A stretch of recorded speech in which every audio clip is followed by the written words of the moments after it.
Kwa michango na Chama, Treasurer achia malipo.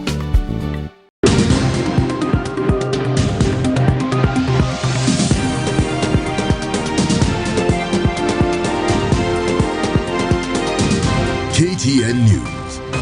Get the whole story.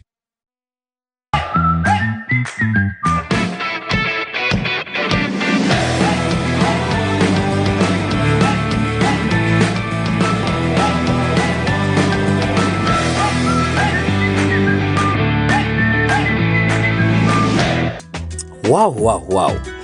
Yani, I have learned something new. In table banking, you need a guarantor to access a loan, even though you are in the same Chama. Imagine. And in addition, you do not need collateral. Yani, hapa ni pesa chap. Wow. Thank you for keeping it the Chama show. Tumeweza kuelimika sana. Tumeona Steve ameweza kukua na wanawake wa Chama na wakasema one or two words tumeshinda tukisikia zikirudi. Ni merry go round, tunasikia table banking. Najua maybe atuelewi step by step ni nini zinamaanisha, lakini a lot of us tulireviwa school fees yetu ilikuja kutoka story ya Chama. Siku nyingine atamjui fees itatoka wapi, madai anasema na by the way this time ni tani yangu. So we are here to find out more about table banking. Tujue pia merry go round, tuelewe hizi vitu zinamaanisha nini haswa. Na kunisaidia kupata haya majibu niko na the CEO and founder of Malipo app, that is Mr. Eric Oyugi. Asante sana kwa make the time atakukuja hapa kutusaidia na haya majibu. Asante sana Usha. Sasa tutaanza tu from the very first question, which is table banking vile wewe unaielewa, na utueleze ili hata mwenye anaona nyumbani aweze kuelewa ni nini haswa. Asante sana Usha. Tena table banking ni watu wawili ama watatu wakikuja pamoja waamue we want to pool resources ili tujiendeleze, okay, kwa maisha. So wanakuja pamoja, hawana benki, a formal bank account, okay, but they still want to be able to collect pesa na kusaidiana na hii pesa. So you need table banking. So mostly wanakuja and because of the word table au kando ya meza sana wakiongea, okay? Pesa inawekwa kwa meza, alafu kila mtu anasema ndio mchango yangu, alafu kuna karatasi kadogo, mtu mmoja anaweka records. Hiyo sana ni table banking. All right. Na from vile nimeelewa, mimi venye umenidescribea nasikia ni kama ina sound kama merry go round. Kuna tofauti? Kuna tofauti.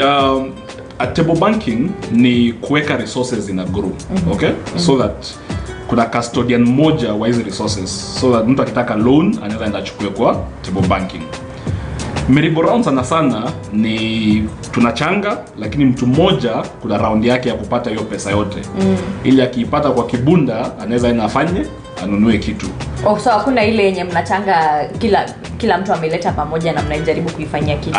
So that's the difference. That's the key difference. How big can we go tukikaa yenyewe tuamue kabisa sisi tunataka kushikana, like some of the success stories yenye maybe umeweza kuona that have come up from table banking?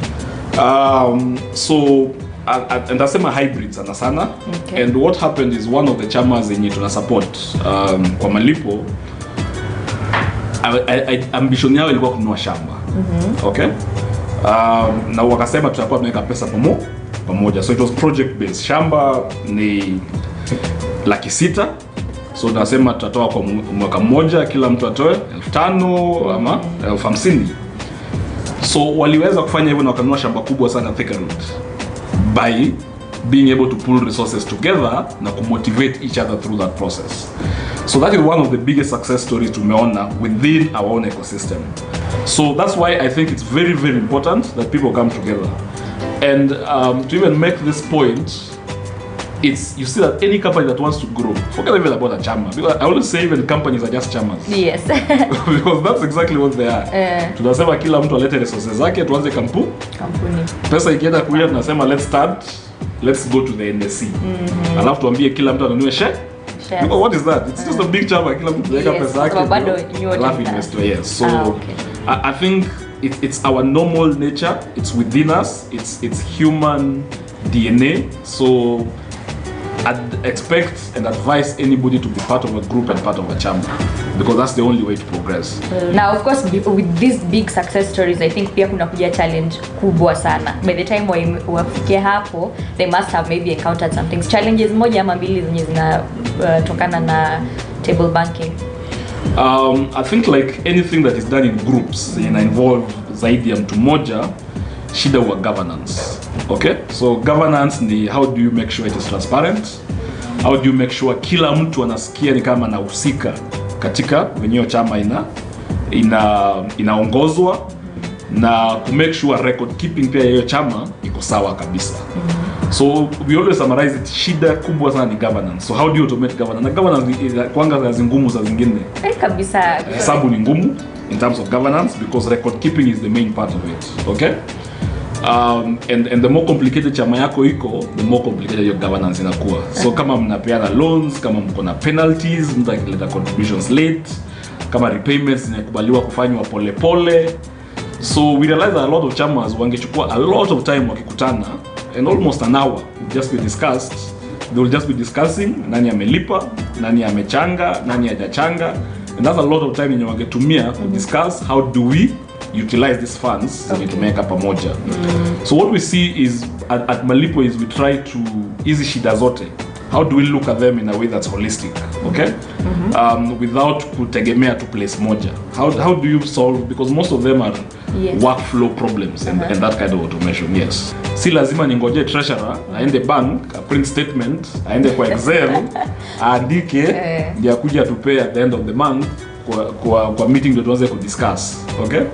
Alafu kuna interesting stories that happen. Mtu anaambia treasurer because they form WhatsApp groups. Yes. Kama wako digital sana, so they form a WhatsApp group.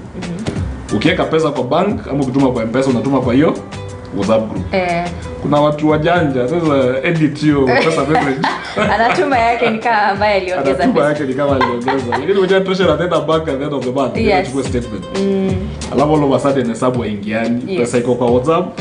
Ni mingi kushinda yenye iko kwa benki. Oh, kumbe companies can become chamas. Let's meet after the break. KTN News. Get the whole story.